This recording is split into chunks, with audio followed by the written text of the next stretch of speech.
ಹುಡುಕಾಟ ಪ್ರಾರಂಭಿಸಿದ್ದು within 2 hours ಒಳಗಡೆನೆ ಸೌಜನ್ಯ ಸಿಗ್ತಾಳೆ, ಆದ್ರೆ ಶವ ಆಗಿ. ಅವಳ ಕೈಗಳನ್ನ ಅವಳದೇ ದುಪಟ್ಟ ಅಂಡ್ ID ಕಾರ್ಡ್ ಇಂದ ಮರಕ್ಕೆ ಕಟ್ಟಿರ್ತಾರೆ. And most brutal part is ಅವಳ ಯೋನಿ, ಅವಳ ಏನಿತ್ತು ಅದ್ರ ಒಳಗಡೆ 6 ಇಂಚ್ ಮಣ್ಣು ತುಂಬಿರ್ತಾರೆ. ಓ ಬಿಡಪ್ಪ, ನಮ್ ಪೊಲೀಸ್ ಅವ್ರಿಗೆ ತಮ್ಮ ಡ್ಯೂಟಿ ಮೇಲೆ ಎಷ್ಟೊಂದು ನಿಷ್ಠೆ ಇದೆ, ಒಂದೇ ದಿನದಲ್ಲಿ ಆರೋಪಿನ ಹಿಡಿದ್ಬಿಟ್ರಲ್ಲ ಅಂತ ಪೊಲೀಸ್ ಅವ್ರ ಮೇಲೆ ಫುಲ್ ಒಂಥರ ಹೊಗಳ್ತಾ ಇರ್ತಾರೆ.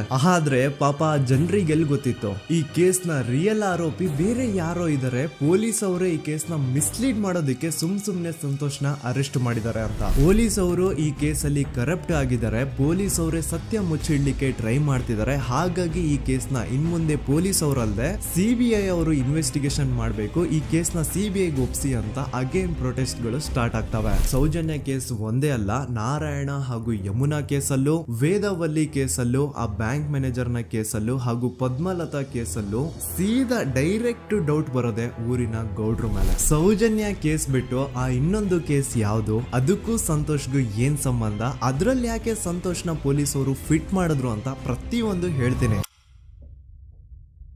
ನಾನು ಈ ಚಾನೆಲ್ನ ಸ್ಟಾರ್ಟ್ ಮಾಡಿದಾಗಿಂದ one of the most requested video ಬಂದು ಸೌಜನ್ಯ ಕೇಸ್ ಬಗ್ಗೆ. ಸರಿ, ನಮ್ ದೂತ ಸಭೆಯ ಪ್ರಜೆಗಳು ಇಷ್ಟೊಂದು ಕೇಳ್ತಿದಾರಲ್ಲ, ಈ ಒಂದು ಕೇಸ್ ಬಗ್ಗೆನೂ ವಿಡಿಯೋ ಮಾಡುವ ಅಂತ ಸೌಜನ್ಯ ಕೇಸ್ ಬಗ್ಗೆ ನಾನು ರಿಸರ್ಚ್ ಸ್ಟಾರ್ಟ್ ಮಾಡಿದೆ. ಅಂಡ್ ಟ್ರಸ್ಟ್ ಮೀ, ಎಷ್ಟೊಂದು ಕಾಂಪ್ಲೆಕ್ಸ್ ಈ ಒಂದು ಕೇಸ್ ಇದೆ ಅಂತಂದ್ರೆ ನನ್ನ ತಲೆನೇ ಕೆಟ್ಬಿಡ್ತು. ಬಟ್ ಡೋಂಟ್ ವರಿ, ನಿಮ್ಗಂತೂ ಪ್ರತಿ ಒಂದನ್ನ ತುಂಬಾ ಸಿಂಪಲ್ ಆಗಿ ಅರ್ಥ ಮಾಡಿಸ್ತೇನೆ. ಅನ್ಕೊಳ್ಳಿ, ಒಂದು ಊರು, ಆ ಊರಲ್ಲಿ ಒಂದು ಗೌಡ್ರ ಕುಟುಂಬ ಇದೆ. ಅಂಡ್ ಆ ಗೌಡ್ರ ಕುಟುಂಬ ತುಂಬಾನೇ ಪವರ್ಫುಲ್, ಲೈಕ್ ನಾವು ಮೂವೀಸ್ ಅಲ್ಲಿ ನೋಡ್ತೀವಿ ಹಂಗೆ. ಸೊ ಗೌಡ್ರು ಊರು ಬಂದು ಧರ್ಮಸ್ಥಳ ಅಂತ. ಆ ಒಂದು ಊರಲ್ಲಿ ಇವ್ರಿಗೆ ಸಖತ್ ಕಂಟ್ರೋಲ್ ಇರುತ್ತೆ. ಈವನ್ ಅದೇ ಒಂದು ರೀಜನ್ ಅಲ್ಲಿ ಇರುವಂತಹ ಒಂದು ತುಂಬಾನೇ ಪಾಪ್ಯುಲರ್ ದೇವಸ್ಥಾನನು ಸಹ ಇವರೇ ಕಂಟ್ರೋಲ್ ಮಾಡ್ತಿರ್ತಾರೆ. ಆ ಒಂದು ದೇವಸ್ಥಾನ ಇಂದ ಈ ಗೌಡ್ರ ಕುಟುಂಬಕ್ಕೆ ಎಷ್ಟೊಂದು ದುಡ್ಡು ಬರ್ತಾ ಇರುತ್ತೆ ಅಂತಂದ್ರೆ, ಅದೇ ದುಡ್ಡಲ್ಲಿ ಇವರು ಬೇಜನ್ ಪ್ರೈವೇಟ್ ಪ್ರೈಮರಿ ಅಂಡ್ ಹೈಸ್ಕೂಲ್ಸ್ ನ ಸ್ಥಾಪನೆ ಮಾಡಿರ್ತಾರೆ, ಬೇಜನ್ ಪ್ರೈವೇಟ್ ಮೆಡಿಕಲ್ ಕಾಲೇಜಸ್ ಇರ್ತವೆ, ಅಂಡ್ ಬೇಜನ್ ಪ್ರೈವೇಟ್ ದೊಡ್ಡ ದೊಡ್ಡ ಹಾಸ್ಪಿಟಲ್ಸ್ ಇರ್ತವೆ. ಒಟ್ಟಲ್ಲಿ ಹೇಳ್ಬೇಕು ಅಂತಂದ್ರೆ ದುಡ್ಡಿನ ಸುರಿಮಳೆ ಇವ್ರಿಗೆ. ನೋಡಿ, ನಮ್ಮ ಭಾರತ ದೇಶದಲ್ಲಿ ಒಂದು ಕಾನೂನು ಇದೆ, ದ ರಿಲಿಜಿಯಸ್ ಎಂಡೋಮೆಂಟ್ ಆಕ್ಟ್ 1863 ಅಂತ.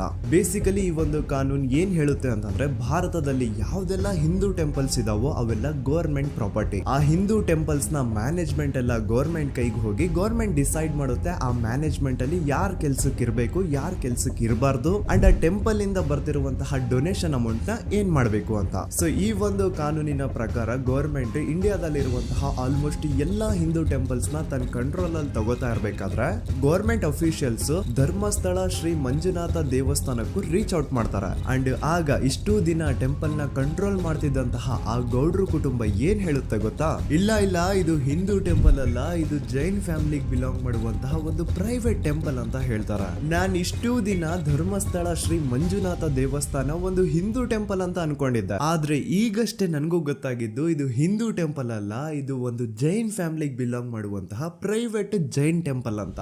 ಸೊ ಹೀಗಾಗಿ ಗವರ್ಮೆಂಟ್ ಅಫಿಷಿಯಲ್ಸ್ ಏನೂ ಮಾಡಕ್ಕಾಗದೆ ಇವತ್ತಿನವರೆಗೂ ಈ ಒಂದು ಧರ್ಮಸ್ಥಳ ಶ್ರೀ ಮಂಜುನಾಥ ದೇವಸ್ಥಾನನ ಒಂದು ಪ್ರೈವೇಟ್ ಟ್ರಸ್ಟ್ ನಡೆಸ್ಕೊಂಡು ಹೋಗ್ತಿದೆ. ಅಂಡ್ ಆ ಪ್ರೈವೇಟ್ ಟ್ರಸ್ಟ್ ನ ಓನರ್ ಯಾರು, ಅದೇ ಗೌಡ್ರ ಕುಟುಂಬ. ನೋಡಿ, ನಾನು ಈ ವಿಡಿಯೋದಲ್ಲಿ ಯಾರ್ದನ್ನು ರಿಯಲ್ ನೇಮ್ಸ್ ನ ಬಳಸ್ತಿಲ್ಲ. ಪ್ರೀವಿಯಸ್ಲಿ ಬೇರೆ ಯೂಟ್ಯೂಬರ್ಸ್ ತಮ್ಮ ವಿಡಿಯೋಸ್ ಅಲ್ಲಿ ರಿಯಲ್ ನೇಮ್ಸ್ ನ ಬಳಸಿದ್ದಾರೆ ಅನ್ನೋ ಒಂದೇ ಒಂದು ಕಾರಣಕ್ಕೆ ಅವ್ರ ವಿಡಿಯೋಸ್ ನ ಡಿಲೀಟ್ ಮಾಡಿಸಿದ್ದಾರೆ. ಸೊ ಅವ್ರ ಜೊತೆ ಆಗಿದ್ದು ನನ್ ಜೊತೆ ಆಗೋದ್ ಬೇಡ, ಸತ್ಯ ಮುಚ್ಚೋಗೋದು ನನ್ಗಿಷ್ಟ ಇಲ್ಲ. ಹಾಗಾಗಿ ನಾನಿಲ್ಲಿ ರಿಯಲ್ ನೇಮ್ಸ್ ನ ಬಳಸ್ತಿಲ್ಲ. ಆದ್ರೆ ನಾನು ಯಾರನ್ನ ಪಾಯಿಂಟ್ ಔಟ್ ಮಾಡಿ ಹೇಳ್ತಿದ್ದೀನಿ ಅನ್ನೋದು ಮಾತ್ರ ನಿಮಗೆ ತುಂಬಾ ಕ್ಲಿಯರ್ಲಿ ಅರ್ಥ ಆಗುತ್ತೆ. Don't worry.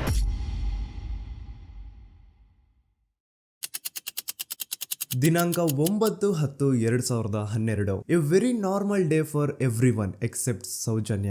ಧರ್ಮಸ್ಥಳ ಹತ್ರ ಇರುವಂತಹ ಪಂಗಳ್ ಅನ್ನೋ ಒಂದು ಸಣ್ಣ ಹಳ್ಳಿಗೆ ಬಿಲಾಂಗ್ ಮಾಡುವಂತಹ ಸೌಜನ್ಯ ತುಂಬಾನೇ ಒಳ್ಳೆ ಹುಡುಗಿ. SDM ಕಾಲೇಜ್ ಆಫ್ ಉಜ್ರಿಯಲ್ಲಿ 2nd PUC ಓದ್ತಿದ್ದಂತಹ ಇವಳು ತುಂಬಾನೇ ಬ್ರೈಟ್ ಸ್ಟೂಡೆಂಟ್ ಕೂಡ. ಸೊ ಒಂದು ದಿನ ಅಂದ್ರೆ 9 ಅಕ್ಟೋಬರ್ 2012 ಬೆಳಿಗ್ಗೆ 7:30-8 ಗಂಟೆ ಹಾಗೆ ಆಸ್ ಯೂಶುವಲ್ ತನ್ನ ಕಾಲೇಜ್ ಹೋಗೋದಕ್ಕೆ ರೆಡಿ ಆಗ್ತಿರ್ತಾಳೆ. ಅವತ್ತು ಮಂಗಳವಾರದ ದಿನ ಅಂಡ್ ಅವತ್ತು ಲೋಕಲ್ ಫೆಸ್ಟಿವಲ್ ಬೇರೆ ಇರುತ್ತೆ, ಹೊಸ ಅಕ್ಕಿ ಅಂತ. ಈ ಒಂದು ಲೋಕಲ್ ಫೆಸ್ಟಿವಲ್ ದಿನ ಮನೆ ಒಳಗಡೆ ಏನೇ ಅಡುಗೆ ಮಾಡಿದ್ರು ಹೊಸ ಅಕ್ಕಿನೇ ಬಳಸಬೇಕು. ಸೊ ಹೊಸ ಅಕ್ಕಿ ತಂದು ಬ್ರೇಕ್ಫಾಸ್ಟ್ ನ ರೆಡಿ ಮಾಡೋಷ್ಟ್ರಲ್ಲಿ ಸೌಜನ್ಯ ಅವ್ರ ತಾಯಿ ತುಂಬಾ ಲೇಟ್ ಮಾಡ್ತಾರೆ. ಸೊ ಕಾಲೇಜ್ಗೆ ಲೇಟ್ ಆಗ್ತಿದೆ ಅಂತ ಈ ಸೌಜನ್ಯ ಟಿಫಿನ್ ಸಹ ಮಾಡದೆ ಹಾಗೆ ಹೋಗ್ತಾಳೆ. ಅವಳ ತಲೆಯಲ್ಲಿ ಏನಿತ್ತು ಅಂತಂದ್ರೆ, ಹೆಂಗೋ ಇವತ್ತು ಲೋಕಲ್ ಫೆಸ್ಟಿವಲ್ ಬೇರೆ ಇದೆ, ಹಾಗಾಗಿ ಮೇ ಬಿ ಕಾಲೇಜು ಬೇಗ ಬಿಡ್ಬೋದು, ಸೊ ಮಧ್ಯಾಹ್ನ ಡೈರೆಕ್ಟ್ ಮನೆಗೆ ಬಂದು ಊಟ ಬಿಡು ಅಂತ ಅವಳು ಅನ್ಕೊಂಡಿರ್ತಾಳೆ. ಆದ್ರೆ ಕಾಲೇಜ್ ಹೋಗಾದ್ಮೇಲೆ ಗೊತ್ತಾಗುತ್ತೆ ಅವತ್ತು ಅವಳಿಗೆ ಸ್ಪೆಷಲ್ ಕ್ಲಾಸಸ್ ಬೇರೆ ಇದೆ ಅಂತ.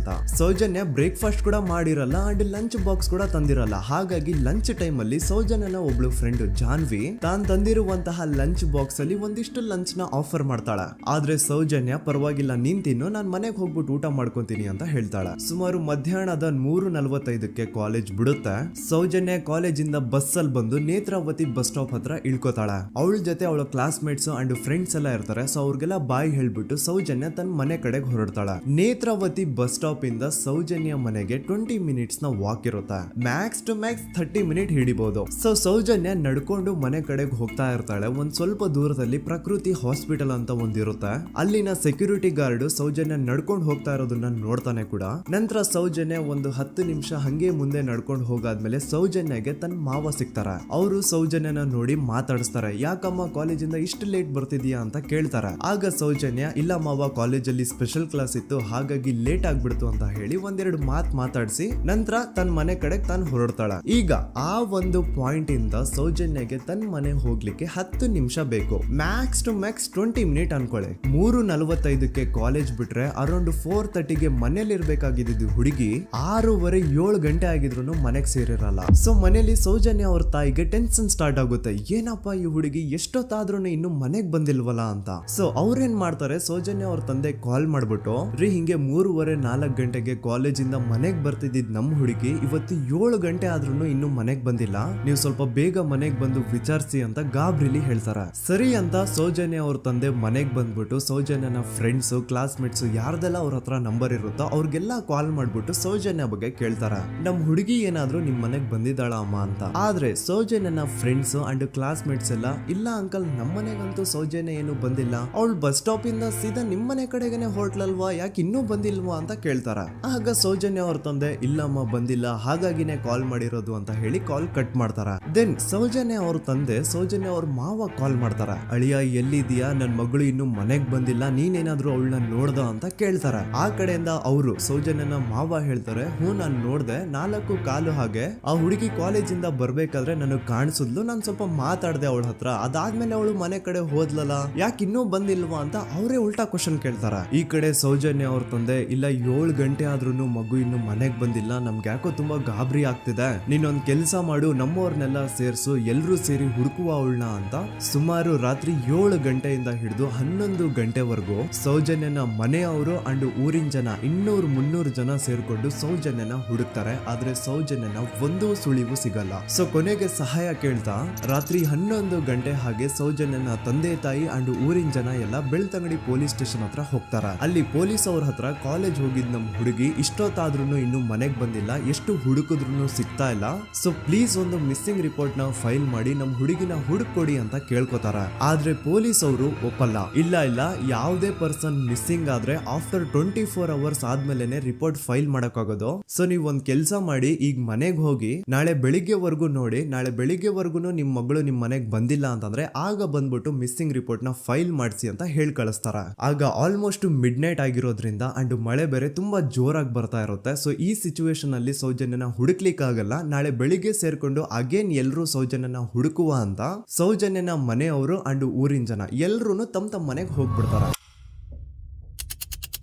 ನೆಕ್ಸ್ಟ್ ದಿನ ಅಂದ್ರೆ 10 ಅಕ್ಟೋಬರ್ 2012 ಬುಧವಾರದ ದಿನ ಬೆಳಿಗ್ಗೆ 10 ಗಂಟೆ ಹಾಗೆ ಸೌಜನ್ಯನ ಮನೆಯವರು ಅಂಡ್ ಊರಿನ 200-300 ಜನ ಸೇರ್ಕೊಂಡು ಅಗೇನ್ ಸೌಜನ್ಯಗೋಸ್ಕರ ಹುಡುಕಾಟ ಸ್ಟಾರ್ಟ್ ಮಾಡ್ತಾರ. ಹುಡುಕಾಟ ಪ್ರಾರಂಭಿಸಿದ್ದು ವಿತಿನ್ 2 ಅವರ್ಸ್ ಒಳಗಡೆನೆ ಸೌಜನ್ಯ ಸಿಗ್ತಾಳೆ. ಆದ್ರೆ ಶವ ಆಗಿ ಆ 200-300 ಊರಿನ ಜನ ಎಲ್ಲ ಸೇರ್ಕೊಂಡು ಏನ್ ಸೌಜನ್ಯನ ಹುಡುಕ್ತಾ ಇದ್ರು ಅದರಲ್ಲಿ ಯಾರೋ ಒಬ್ರಿಗೆ ಸೌಜನ್ಯನ ಮನೆಯಿಂದ ಕೇವಲ 10 ನಿಮಿಷ ದೂರದಲ್ಲಿರುವಂತಹ ಒಂದು ಹಳ್ಳನ ದಡದಲ್ಲಿ ಸೌಜನ್ಯನ ಮೃತದೇಹ ಸಿಗುತ್ತಾ.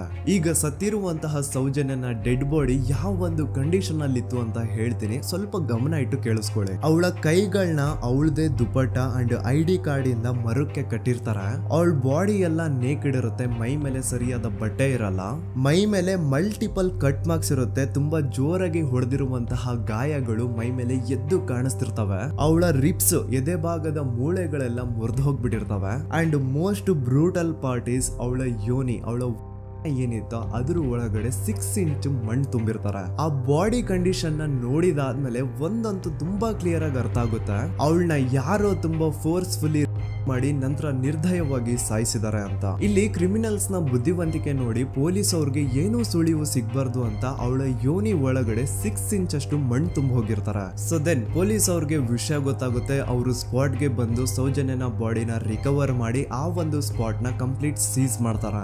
ಒಬ್ಳು ಸಾಮಾನ್ಯ ಮಿಡಲ್ ಕ್ಲಾಸ್ ಹುಡುಗಿ, ಒಬ್ಳು ವೆರಿ ಬ್ರೈಟ್ ಸ್ಟೂಡೆಂಟ್ ನ ಈ ಮಟ್ಟಿಗೆ ಇಷ್ಟು ನಿರ್ದಯವಾಗಿ ಸಾಯಿಸಿರೋದು ಯಾರು? ಇನ್ ಕೇಸ್ ಏನಾದ್ರೂ ಈ ಕ್ರೈಮ್ ಮಾಡಿದವನು ಸಿಕ್ಕಿ ಬಿದ್ರೆ ಅವನ್ನ ಸುಮ್ನೆ ಬಿಡಬಾರ್ದು ಅಂತ ಜನ ಆಕ್ರೋಶ ವ್ಯಕ್ತಪಡಿಸ್ತಾರೆ. ಅಂಡ್ ಗೆಸ್ ವಾಟ್, ನಮ್ ಪೊಲೀಸ್ ಅವರು ಇಷ್ಟೊಂದು ಫಾಸ್ಟ್ ಆಗಿ ಇನ್ವೆಸ್ಟಿಗೇಷನ್ ಕಂಪ್ಲೀಟ್ ಮಾಡ್ತಾರೆ ಅಂತ ನಾನಂತೂ ಎಕ್ಸ್ಪೆಕ್ಟ್ ಮಾಡಿರ್ಲಿಲ್ಲ. ಅಂಡ್ ಈವನ್ ಈ ಒಂದು ವಿಷಯದಿಂದ ಊರಿನ ಜನನು ಶಾಕ್ ಆಗ್ತಾರೆ. ಸೌಜನ್ಯ ಬಾಡಿ ಸಿಕ್ಕಿದ್ದ ನೆಕ್ಸ್ಟ್ ದಿನ ಅಂದ್ರೆ 11 ಅಕ್ಟೋಬರ್ 2012 ಸಂಜೆ 5 ಗಂಟೆ ಹಾಗೆ ಯಾರು ಸೌಜನ್ಯನ ಪಂಡು ಮರ್ಡರ್ ಮಾಡಿದ್ನೋ ಆ ಕ್ರಿಮಿನಲ್ ಕೂಡ ಸಿಕ್ಕಿ ಬೀಳ್ತಾನೆ. ಈಗ ನೀವು ಥಿಂಕ್ ಮಾಡ್ಬೋದು, ಸೌಜನ್ಯನ ಯಾರು ಮರ್ಡರ್ ಮಾಡಿದ್ರು ಅಂಡ್ ಯಾರ ಕ್ರೈಮ್ ನ ಮಾಡಿದ್ರು ಅವನು ನೆಕ್ಸ್ಟ್ ದಿನಾನೇ ಸಿಕ್ಕಿ ಬಿದ್ದ. ಹಾಗಿದ್ರೆ ಈ ಕೇಸ್ ಯಾವಾಗ್ಲೂ ಕ್ಲೋಸ್ ಆಗ್ಬಿಡ್ಬೇಕಿತ್ತು. ಆದ್ರೂ ಸ್ಟಿಲ್ ಇವತ್ತಿನ ದಿನವರೆಗೂ ಯಾಕೆ ಈ ಕೇಸ್ ಪದೇ ಪದೇ ನ್ಯೂಸ್ ಅಲ್ಲಿ ಬರುತ್ತೆ ಅಂದ್ರೆ, ನಮ್ ದೂತ ಸಭೆಯ ಪ್ರಜೆಗಳೇ ರೆಡಿ ಆಗಿ, ಆರೋಪಿ ಸಿಕ್ಕಾದ್ಮೇಲೆ ಈ ಕೇಸು ಕ್ಲೋಸ್ ಆಗಿಲ್ಲ. ಆಕ್ಚುಲಿ ಈ ಕೇಸು ಓಪನ್ ಆಗಿದ್ದೆ ಈಗ. ನೋಡಿ, ಸೌಜನ್ಯನ ಬಾಡಿ ಸಿಕ್ಕಿದ್ದು ನೆಕ್ಸ್ಟ್ ದಿನ ಅಂದ್ರೆ 11 ಅಕ್ಟೋಬರ್ 2012. PSI ಯೋಗೇಶ್ ಅವರು ಯಾರನ್ನ ಈ ಕೇಸಲ್ಲಿ ಅರೆಸ್ಟ್ ಮಾಡಿದ್ರು ಅಂದ್ರೆ ಆತನ ಹೆಸರು ಬಂದು ಸಂತೋಷ್ ರಾವ್. 28-29 ವಯಸ್ಸಿರುವಂತಹ Santosh Rao first of all ಧರ್ಮಸ್ಥಳದವನು ಅಲ್ವೇ ಅಲ್ಲ, ಅವನು ಶೃಂಗೇರಿ ಅವನು. ಸಂತೋಷ್ ರಾವ್ ನ ತಂದೆ ಸ್ಕೂಲ್ ಟೀಚರು ಅಂಡ್ ತಾಯಿ ಹೌಸ್ ವೈಫ್. ಸಂತೋಷ್ ಮೊದ್ಲಿಂದನೂ ಒಂದ್ ಸ್ವಲ್ಪ ಮೆಂಟಲಿ ಇಲ್ಲಿರೋದ್ರಿಂದ ಅವನಿಗೆ ವಿದ್ಯೆ ಬರಹ ಅನ್ನೋದು ತಲೆಗೆ ಹೋಗಿರಲ್ಲ. ಹಾಗಾಗಿ ಅವನು ಶೃಂಗೇರಿಯಲ್ಲಿ ಒಂದು ಹೋಟೆಲ್ ಅಲ್ಲಿ ಕೆಲಸ ಮಾಡ್ತಿರ್ತಾನೆ. ಮೆಂಟಲಿ ಅನ್ಸ್ಟೇಬಲ್ ಇದ್ರೂ ಸಹ ಈತನಿಗೆ ದೇವ್ರ ಮೇಲೆ ಬಹಳ ನಂಬಿಕೆ ಇರುತ್ತೆ. ಹಾಗಾಗಿ ತಿಂಗಳಿಗೆ ಒಮ್ಮೆ ಆದ್ರೂ, ಅಟ್ಲೀಸ್ಟ್ 2 ತಿಂಗಳಿಗೆ ಒಮ್ಮೆ ಆದ್ರೂ ಈತ ಯಾವ್ದಾದ್ರು ಒಂದು ಪುಣ್ಯಕ್ಷೇತ್ರಕ್ಕೆ ವಿಸಿಟ್ ಮಾಡಿ ಬರ್ತಿರ್ತಾನೆ. ಹಾಗೇನೆ ಈ ಸತಿನೂ ಸಹ ಈತ ಧರ್ಮಸ್ಥಳಕ್ಕೆ ಬಂದಿರ್ತಾನೆ. ಇವನು ಧರ್ಮಸ್ಥಳಕ್ಕೆ ಬಂದಿದ್ದು ದಿನಾಂಕ 9 ಅಕ್ಟೋಬರ್ 2012. ಈ ದಿನಾಂಕನ ಸ್ವಲ್ಪ ನೋಟ್ ಮಾಡಿ ಇಟ್ಕೊಳ್ಳಿ, ಯಾಕಂತಂದ್ರೆ ಮುಂದೆ ಈ ಕೇಸಲ್ಲಿ ಇದೇ ಮೇಜರ್ ಟರ್ನಿಂಗ್ ಪಾಯಿಂಟ್. ಸೊ ಸೌಜನ್ಯನ ಡೆತ್ ಆಗಿಂತ ಒಂದು ದಿನ ಹಿಂದೆ ಧರ್ಮಸ್ಥಳಕ್ಕೆ ಬಂದಿರುವಂತಹ ಸಂತೋಷ್ ರಾವ್ಗೆ ಎಲ್ಲೂ ಉಳ್ಕೊಳ್ಳಿಕ್ಕೆ ಹೋಟೆಲ್ ಅಲ್ಲಿ ಅಥವಾ ಲಾಡ್ಜ್ ಅಲ್ಲಿ ರೂಮ್ ಸಿಗಲ್ಲ. ರೀಸನ್ ಇಷ್ಟೇ, ಸಂತೋಷ್ ರಾವ್ ನೋಡ್ಲಿಕ್ಕೆ ಸ್ವಲ್ಪ ಮೆಂಟಲಿ ಅನ್ಸ್ಟೇಬಲ್ ಪರ್ಸನ್ ತರ ಇರ್ತಾನೆ. ಅವನ ಅವತಾರ, ಅವನ ವೇಷಭೂಷಣ ಅಷ್ಟು ಸರಿ ಇರಲ್ಲ. ಹಾಗಾಗಿ ಇವನ್ಗೆ ಯಾವುದೇ ಒಂದು ಹೋಟೆಲ್ ಅಲ್ಲಿ ಅಥವಾ ಲಾಡ್ಜ್ ಅಲ್ಲಿ ಎಲ್ಲಿನೂ ರೂಮ್ ಸಿಗಲ್ಲ. ಸೊ ಉಳ್ಕೊಳ್ಳೋಕೆ ಜಾಗ ಸಿಗದೆ ಇವನೇನ್ ಮಾಡ್ತಾನೆ, ಅಲ್ಲೇ ಹತ್ರದಲ್ಲಿರುವಂತಹ ಬಾಹುಬಲಿ ಬೆಟ್ಟಕ್ಕೆ ಹೋಗಿ ಅಲ್ಲಿರುವಂತಹ ಬಾಹುಬಲಿ ಸ್ಟ್ಯಾಚು ಹತ್ರನೇ ಆಶ್ರಯ ತಗೊಳ್ತಾನೆ. ಅಂಡ್ 1-2 ದಿನ ಅವನು ಅಲ್ಲೇ ಉಳ್ಕೋತಾನೆ ಕೂಡ. ಡೇ ಟೈಮ್ ಅಲ್ಲಿ ಧರ್ಮಸ್ಥಳಕ್ಕೆ ಬಂದು ಧರ್ಮಸ್ಥಳ ಶ್ರೀ ಮಂಜುನಾಥ ದೇವಸ್ಥಾನದಲ್ಲಿದ್ದು ಅಲ್ಲೇ ಪ್ರಸಾದ ಊಟ ಎಲ್ಲ ಮಾಡಿ ನಂತರ ನೈಟ್ ಆಗ್ತಿದ್ದಂಗೆ ಬಾಹುಬಲಿ ಬೆಟ್ಟಕ್ಕೆ ಹೋಗಿ ಆ ಸ್ಟ್ಯಾಚು ಹತ್ರನೇ ಮಲ್ಕೊಳ್ತಿರ್ತಾನೆ. ಸೊ ಒಂದು ದಿನ ಅಂದ್ರೆ 11 ಅಕ್ಟೋಬರ್ 2012 ಸಂಜೆ 5 ಗಂಟೆ ಹಾಗೆ ಈ ಸಂತೋಷ್ ರಾವ್ ತನ್ನ ಪಾಡಿಗೆ ತಾನು ಆ ಬೆಟ್ಟದ ಮೇಲೆ ಕೂತ್ಕೊಂಡು ಸೀನರೀಸ್ ನ ಎಂಜಾಯ್ ಮಾಡ್ತಾ ಇರಬೇಕಾದ್ರೆ ಯಾರೋ ಅದೇ ಊರಿನ 5 ಜನ ಕಿಡಿಗೇಡಿಗಳು ಬಂದು ಇವನ್ ಹತ್ರ ಜಗಳ ತೆಗಿತಾರ. ಈ 5 ಜನ ಯಾರು ಅಂತ ನಂತರ ಹೇಳ್ತೀನಿ. ಸೊ ಈ 5 ಜನ ಕಿಡಿಗೇಡಿಗಳು ಸಂತೋಷ್ ರಾವ್ ಹತ್ರ ಜಗಳ ತೆಗೆದು ಅವನ್ನ ಅವಾಚ್ಯ ಶಬ್ದಗಳಿಂದ ಬೈದು ಅವನ್ನ ಹೊಡೆದು, ಅಷ್ಟೇ ಸಾಲದೆ ಆ 5 ಜನ ಸಂತೋಷ್ ರಾವ್ನ ಪೊಲೀಸ್ ಸ್ಟೇಷನ್ಗೆ ಎಳ್ಕೊಂಡ್ ಬಂದು ಇವನು ನಾವು ಬಾಹುಬಲಿ ಬೆಟ್ಟಕ್ಕೆ ಅಂತ ಹೋಗಿದ್ರೆ ಅಲ್ಲಿ ನಮ್ಮ ಮೇಲೆ ಅಟ್ಯಾಕ್ ಮಾಡ್ದ, ಇವ್ನು ನೋಡ್ಲಿಕ್ಕೂ ಸಹ ಒಳ್ಳೆ ಸೈಕೋ ಕಿಲ್ಲರ್ ಇದ್ದಂಗಿದಾನೆ, ನಮ್ಗೆ ಯಾಕೋ ನಿನ್ನೆ ನಮ್ಮೂರಲ್ಲಿ ನಡೆದಿರುವಂತಹ ಘಟನೆ ಆ ಸೌಜನ್ಯನ ಮರ್ಡರ್ ಇವನೇ ಮಾಡಿದಾನೆ ಅಂತ ಡೌಟ್ ಬರ್ತಿದೆ ಅಂತ ಆ 5 ಜನ ಕಿಡಿಗೇಡಿಗಳು ಸಂತೋಷ್ ರಾವ್ನ ಪೊಲೀಸ್ ಅವ್ರ ಹತ್ರ ಹಾಕೊಡ್ತಾರ. ಅಂಡ್ ಪೊಲೀಸ್ ಅವರು ಕೂಡ ಎಂತವ್ರು ನೋಡಿ, ಯಾರೋ 5 ಜನ ಕಿಡಿಗೇಡಿಗಳು ಬಂದು ಇವನೇ ಕೊಲೆ ಮಾಡಿದಾನೆ ಅಂತ ಹೇಳಿದ ತಕ್ಷಣ ಹಿಂದೆ ಮುಂದೆ ಕ್ರಾಸ್ ಚೆಕ್ ಮಾಡದೆ ಸಂತೋಷ್ ರಾವ್ನ ಅರೆಸ್ಟ್ ಮಾಡಿ ಸೌಜನ್ಯ ಕೇಸ್ ನ ಆರೋಪಿ ಸಿಕ್ಕಿದಾನೆ ಅಂತ ಎಲ್ಲಾ ಕಡೆ ಘೋಷಣೆ ಮಾಡ್ಬಿಡ್ತಾರ. ಜನರಿಗೆ ಈ ಕಡೆ ಒಂಥರ ನೆಮ್ಮದಿ, ಓ ಬಿಡಪ್ಪ ನಮ್ ಪೊಲೀಸ್ ಅವ್ರಿಗೆ ತಮ್ಮ ಡ್ಯೂಟಿ ಮೇಲೆ ಎಷ್ಟೊಂದು ನಿಷ್ಠೆ ಇದೆ, ಒಂದೇ ದಿನದಲ್ಲಿ ಆರೋಪಿನ ಹಿಡಿದ್ಬಿಟ್ರ ಅಂತ ಪೊಲೀಸ್ ಅವ್ರ ಮೇಲೆ ಫುಲ್ ಒಂಥರ ಹೊಗಳ್ತಾ ಇರ್ತಾರೆ. ಆದ್ರೆ ಪಾಪ ಜನರಿಗೆ ಎಲ್ಲಿ ಗೊತ್ತಿತ್ತು ಈ ಕೇಸ್ ನ ರಿಯಲ್ ಆರೋಪಿ ಬೇರೆ ಯಾರೋ ಇದಾರೆ, ಪೊಲೀಸ್ ಅವರೇ ಈ ಕೇಸ್ ನ ಮಿಸ್ಲೀಡ್ ಮಾಡೋದಕ್ಕೆ ಸುಮ್ನೆ ಸಂತೋಷ್ ನ ಅರೆಸ್ಟ್ ಮಾಡಿದ್ದಾರೆ ಅಂತ. ಸೊ ಸಂತೋಷ್ ರಾವ್ ಒಂದು ಹುಡುಗಿಯ ರೇಪ್ ಅಂಡ್ ಮರ್ಡರ್ ಕೇಸ್ ಅಲ್ಲಿ ಅರೆಸ್ಟ್ ಆಗಿದ್ದಾನೆ ಅನ್ನೋ ವಿಷಯ ಸಂತೋಷ್ ನ ತಾಯಿಗೆ ಗೊತ್ತಾದಾಗ ಅವ್ರ ಪಾಪ ನೋವಲ್ಲಿ ಕೊರ್ಗಿ ಸಾಯ್ತಾರ. ಅಂಡ್ ಇನ್ನು ಅವ್ರ ತಂದೆ ಒಂದು ಕಡೆ ಪಾಪ ಹೆಂಡತಿನ ಕಳ್ಕೊಂಡಿರುವಂತಹ ನೋವು, ಇನ್ನೊಂದು ಕಡೆ ಮಗ ನೋಡಿದ್ರೆ ಯಾವ್ದೋ ಫಾಲ್ಸ್ ಕೇಸ್ ಅಲ್ಲಿ ಅರೆಸ್ಟ್ ಆಗಿದ್ದಾನೆ. ಈ ಕಡೆ ಕೇಸ್ ನ ಇನ್ವೆಸ್ಟಿಗೇಷನ್ ನಡೀತಾ ಇದೆ. ಅಂಡ್ ಇಲ್ಲಿ ನಾನು PSI ಯೋಗೇಶ್ ಅವ್ರ ಬಗ್ಗೆ ಅಂತೂ ಮೆನ್ಷನ್ ಮಾಡ್ಲೇಬೇಕು. ಈ ಪೊಲೀಸ್ ಆಫೀಸರು ಗೊತ್ತಿದ್ದು ಈ ತಪ್ಪನ ಮಾಡಿದ್ರು ಅಥವಾ ಗೊತ್ತಿಲ್ದೇನೆ ಈ ತಪ್ಪನ ಮಾಡಿದ್ರು ನನ್ಗಂತೂ ಗೊತ್ತಿಲ್ಲ.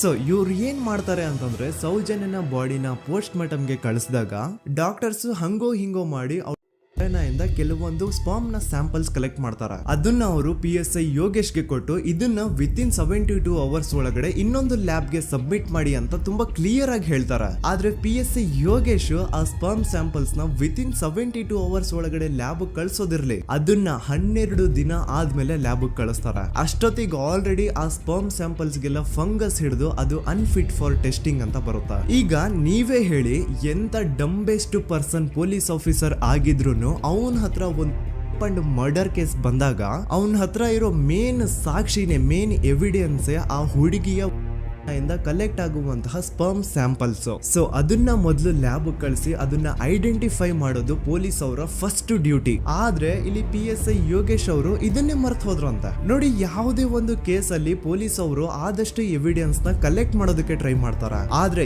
ಈ ಒಂದು ಕೇಸ್ ಅಲ್ಲಿ ಮಾತ್ರ ಪೊಲೀಸ್ ಅವರು ಎವಿಡೆನ್ಸ್ ನ ಕಲೆಕ್ಟ್ ಮಾಡೋ ಬದಲಾಗಿ ಎವಿಡೆನ್ಸ್ ನ ಡಿಸ್ಟ್ರಾಯ್ ಮಾಡೋದ್ರಲ್ಲಿ ಮುಂದೆ ಇದ್ರು. ಅಷ್ಟೇ ಅಲ್ಲದೆ ಈ ಪೊಲೀಸ್ ಆಫೀಸರ್ ಸೇರ್ಕೊಂಡು ಸಂತೋಷ್ ರಾವ್ಗೆ ಸೆಲ್ ಅಲ್ಲಿ ಎಂತ ಟಾರ್ಚರ್, ಎಂತ ಹಿಂಸೆ ಕೊಡ್ತಾರೆ ಅಂದ್ರೆ ನೆನ್ಸ್ಕೊಂಡ್ರೆ ಮೈ ಜುಮ್ ಅನ್ನುತ್ತಾ. ಹೊಡಿಯೋದು, ಕೆಟ್ಟದಾಗ ಬೈಯೋದು, ಇದೆಲ್ಲ common. Most brutal parties Santosh ರಾವ್ನ ಪ್ಯಾಂಟ್ ಬಿಚ್ಚಿ ಅವನ ಪ್ರೈವೇಟ್ ಪಾರ್ಟ್ ಮೇಲೆ ಬಿಸಿ ಬಿಸಿ ಕುದೀತಾ ಇರುವಂತಹ ನೀರ್ ಚಲ್ತಾರ. ಈ ಕ್ರೈಮ್ ನೀನೇ ಮಾಡಿದ್ಯಾ ಅಂತ ಒಪ್ಕೋ, ಇಲ್ಲ ಅಂತಂದ್ರೆ ನಿನ್ನ ಸೆಲ್ ಒಳಗಡೆನೆ ಸಾಯಿಸ್ಬಿಡ್ತೀವಿ, ನಿನ್ನ ತಂದೆ ತಾಯಿ ಎಲ್ರು ಸಾಯಿಸ್ಬಿಡ್ತೀವಿ ಅಂತ ಬ್ಲಾಕ್ ಮೇಲ್ ಮಾಡ್ತಾರ. ನೋಡಿ, ಸಂತೋಷ್ ರಾವ್ ಜಾಗದಲ್ಲಿ ನನ್ನಂತ ನಿಮ್ಮಂತ ನಾರ್ಮಲ್ ಪರ್ಸನ್ ಯಾರಾದ್ರೂ ಇದ್ದಿದ್ರೆ ಪೊಲೀಸ್ ಅವರು ಕೊಡ್ತಿರುವಂತಹ ಹಿಂಸೆನ ತಡ್ಕೊಳಕ್ಕಾಗದೆ ಆ ಕ್ರೈಮ್ ಮಾಡಿಲ್ಲ ಅಂದ್ರೂ ಮಾಡಿದೀನಿ ಅಂತ ಒಪ್ಕೊಬಿಡ್ತಾ ಇದ್ವಿ. ಆದ್ರೆ ಸಂತೋಷ್ ರಾವ್ ಮೆಂಟಲಿ ಇಲ್ಲಿರೋದೇ ಅವನ್ಗೆ ಅಡ್ವಾಂಟೇಜ್ ಆಗೋಯ್ತು. ಪೊಲೀಸ್ಗಳು ಸಂತೋಷ್ ರಾವ್ಗೆ ಎಷ್ಟೇ ಹೊಡೆದ್ರು, ಎಷ್ಟೇ ಬೈದ್ರು, ಎಷ್ಟೇ ಬ್ಲಾಕ್ ಮೇಲ್ ಮಾಡಿದ್ರು ಸಂತೋಷ್ ರಾವ್ ಬಾಯಲ್ಲಿ ನಾನ್ ಈ ಕ್ರೈಮ್ ನ ಮಾಡಿಲ್ಲ ಅಂತಾನೆ ಬರುತ್ತೆ ಹೊರತು ಆ ಕ್ರೈಮ್ ನ ಅವನು ಒಪ್ಕೊಳ್ಳೋದೇ ಇಲ್ಲ. ದೆನ್ ಕೋರ್ಟ್ ಟ್ರಯಲ್ಸ್ ಸ್ಟಾರ್ಟ್ ಆಗುತ್ತೆ. ಈ ಕ್ರೈಮ್ ನ ಸಂತೋಷೇ ಮಾಡಿದಾನೆ ಅಂತ ಸೌಜನ್ಯ ಕಡೆಯ ಲಾಯರ್ ವಾದ ಮಾಡ್ತಾನೆ.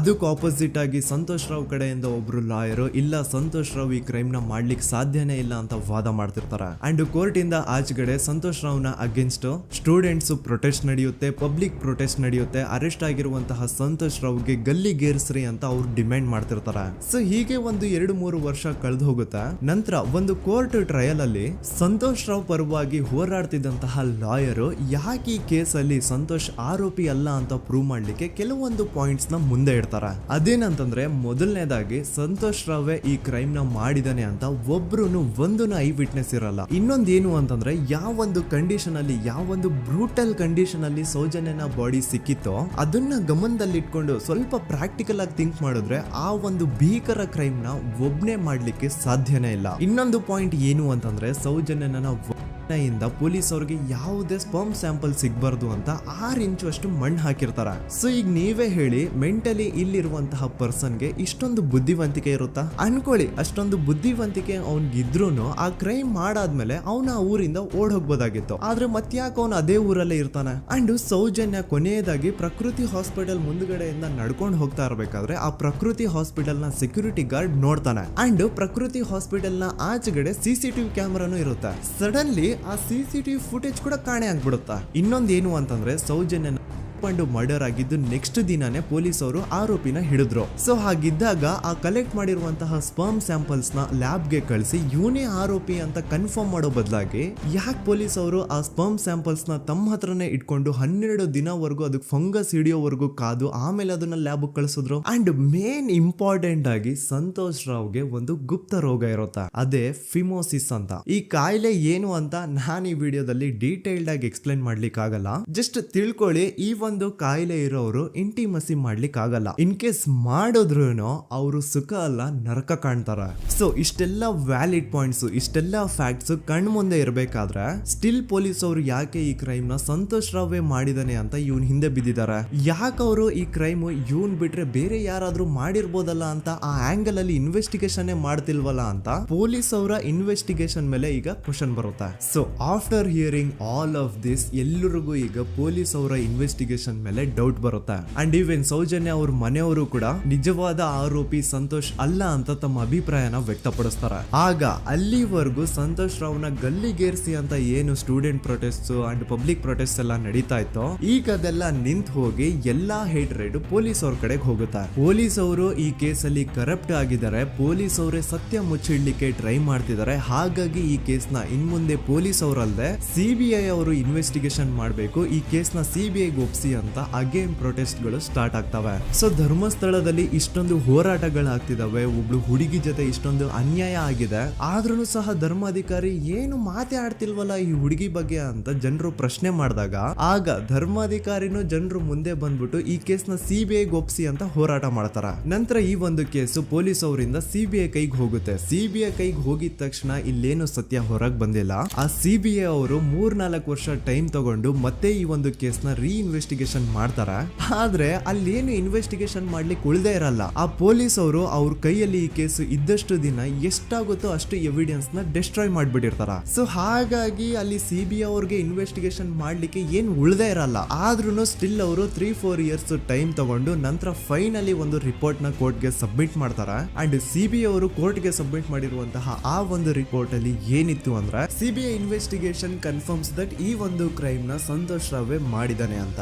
ಆದ್ರೆ ಐರೋನಿ ಈಸ್ ಇದೇ ಒಂದು ರಿಪೋರ್ಟ್ ಅಲ್ಲಿ ಇವ್ರು ಏನ್ ಹೇಳ್ತಾರೆ ಅಂದ್ರೆ ಅವ್ರಿಗೆ ಯಾವುದೇ ತರ ಎವಿಡೆನ್ಸ್ ಸಿಕ್ಕಿಲ್ಲ ಅಂತ. ಯಾಕಂದ್ರೆ ಈ ಸೌಜನ್ಯ ಕೇಸು ಪೊಲೀಸ್ ಅವ್ರ ಕೈಯಲ್ಲಿ ಇದ್ದಾಗ ಪೊಲೀಸ್ ಅವರು ತಮ್ಮ ನಿರ್ಲಕ್ಷ್ಯದಿಂದ ಎಲ್ಲಾ ಎವಿಡೆನ್ಸ್ ನ ಕಳ್ಕೊಂಡ್ಬಿಟ್ಟಿರ್ತಾರೆ. ಅಂತದ್ರಲ್ಲಿ ಯಾವ ಒಂದು ಆಧಾರದ ಮೇಲೆ ಇವರು ಸಂತೋಷ್ ರಾವೇ ಈ ಕ್ರೈಮ್ ನ ಮಾಡಿದ್ದಾರೆ ಅಂತ ಕ್ವಶನ್ ಮಾಡಿದಾಗ ಸಿಬಿಐ ಅವ್ರ ಕಡೆಯಿಂದ ನೋ ಆನ್ಸರ್. ನೋಡಿ, ಮೊದ್ಲು ಈ ಒಂದು ಕೇಸ್ ನ ಪೊಲೀಸ್ ಅವರು ಇನ್ವೆಸ್ಟಿಗೇಷನ್ ಮಾಡಿ ನಂತರ ಈ ಒಂದು ಕೇಸು ಸಿಬಿಐ ಅವ್ರ ಕೈಗೆ ಹೋಗಿ ಅವರು 3-4 ವರ್ಷ ಟೈಮ್ ತಗೊಂಡು ಇನ್ವೆಸ್ಟಿಗೇಷನ್ ಮಾಡಿ ದೆನ್ ಫೈನಲ್ ರಿಪೋರ್ಟ್ ನ ಕೋರ್ಟ್ ಗೆ ಸಬ್ಮಿಟ್ ಮಾಡೋಷ್ಟ್ರಲ್ಲಿ ಸುಮಾರು 5-6 ವರ್ಷ ಕಳೆದು ಹೋಗಿರುತ್ತೆ. ಅಂಡ್ ಸ್ಟಿಲ್ ಈ ಒಂದು ಕೇಸಲ್ಲಿ ಏನೂ ಕನ್ಕ್ಲೂಷನ್ ಸಿಕ್ಕಿರಲ್ಲ.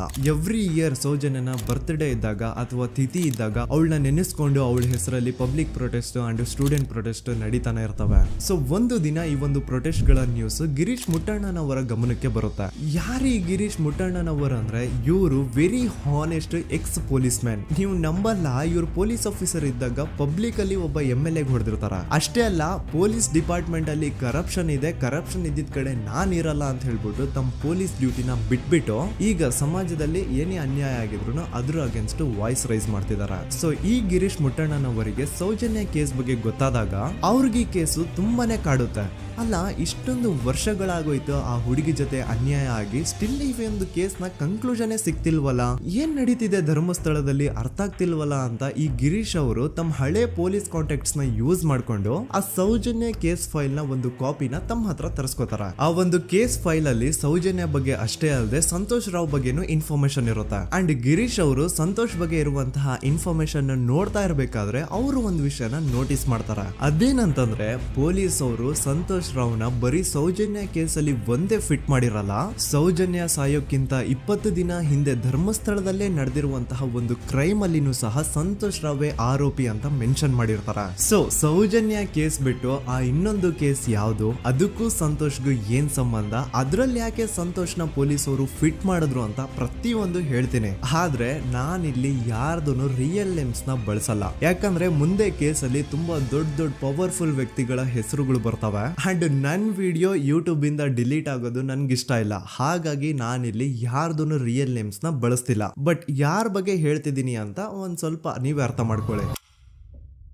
ನೋಡಿ, ಧರ್ಮಸ್ಥಳದಲ್ಲಿ ಮಾಫಿಯಾ ಕೈಂಡ್ ಆಫ್ ನಡೆಸ್ತಿರುವಂತಹ ಒಂದು ವೆರಿ ಪವರ್ಫುಲ್ ಗೌಡ್ರು ಕುಟುಂಬ ಇದೆ. ಇವ್ರ ಹತ್ರ ಬೇಜನ್ ಆಸ್ತಿ, ಬೇಜನ್ ದುಡ್ಡು, ಬೇಜನ್ ಪವರ್, ಬೇಜನ್ ಇನ್ಫ್ಲೂಯೆನ್ಸ್ ಎಲ್ಲಾನು ಇದೆ. ಆ ಊರಲ್ಲಿ ಈ ಗೌಡ್ರು ಕುಟುಂಬದ್ದು ಎಷ್ಟೊಂದು ಕಂಟ್ರೋಲ್ ಇದೆ ಅಂತಂದ್ರೆ ಅವ್ರನ್ನ ಎದುರು ಹಾಕೊಳ್ಳೋರೆ ಯಾರು ಇಲ್ಲ. ಅಂಡ್ ಈ ಒಂದು ಗೌಡ್ರು ಕುಟುಂಬ ಒಂದು ಪ್ರೈವೇಟ್ ಟ್ರಸ್ಟ್ ಹೆಸರಲ್ಲಿ ಒಂದು ವೆರಿ ಪಾಪ್ಯುಲರ್ ದೇವಸ್ಥಾನನ ಸುಮಾರು ವರ್ಷಗಳಿಂದ ತಲೆ ಮಾರುಗಳಿಂದನೂ ನಡ್ಸ್ಕೊಂಡ್ ಬಂದಿರ್ತಾರ. ಅದೇ ಒಂದು ದೇವಸ್ಥಾನದಲ್ಲಿ 60 ವರ್ಷ ವಯಸ್ಸಾಗಿರುವಂತಹ ನಾರಾಯಣ ಅನ್ನೋ ಒಬ್ಬ ವ್ಯಕ್ತಿ ಮಾವುತನಾಗಿ ಕೆಲಸ ಮಾಡ್ತಿರ್ತಾನೆ. ನಾರಾಯಣ ಅವ್ರ ತಂದೆನೂ ಅದೇ ದೇವಸ್ಥಾನದಲ್ಲಿ ಮಾವುತಾಗಿ ಕೆಲಸ ಮಾಡ್ತಾ ಇದ್ರು, ಅವ್ರ ತಂದೆನೂ ಅದೇ ದೇವಸ್ಥಾನದಲ್ಲಿ ಮಾವುತಾಗಿ ಕೆಲಸ ಮಾಡ್ತಾ ಇದ್ರು. ಸೊ ಹೀಗೆ ತಲೆ ಮಾರುಗಳಿಂದ ಮಾವುತ ಆಗಿನೇ ನಾರಾಯಣನ ಕುಟುಂಬ ಆ ಒಂದು ದೇವಸ್ಥಾನದಲ್ಲಿ ಕೆಲಸ ಮಾಡ್ತಾ ಇರುತ್ತೆ. ಸೊ ಒಮ್ಮೆ ತುಂಬಾ ವರ್ಷಗಳ ಹಿಂದೆ ನಾರಾಯಣ ಅವ್ರ ತಂದೆ ಆ ದೇವಸ್ಥಾನದಲ್ಲಿ ಮಾವುತಾಗಿ ಕೆಲಸ ಮಾಡ್ತಾ ಇರ್ಬೇಕಾದ್ರೆ ಆಗಿನ ದೇವಸ್ಥಾನದ ಧರ್ಮಾಧಿಕಾರಿ ಆ ಮಾವುತನ ಕೆಲ್ಸದ ಮೇಲೆ ಇರುವಂತಹ ನಿಷ್ಠೆ, ಅವನ ನಿಯತ್ತು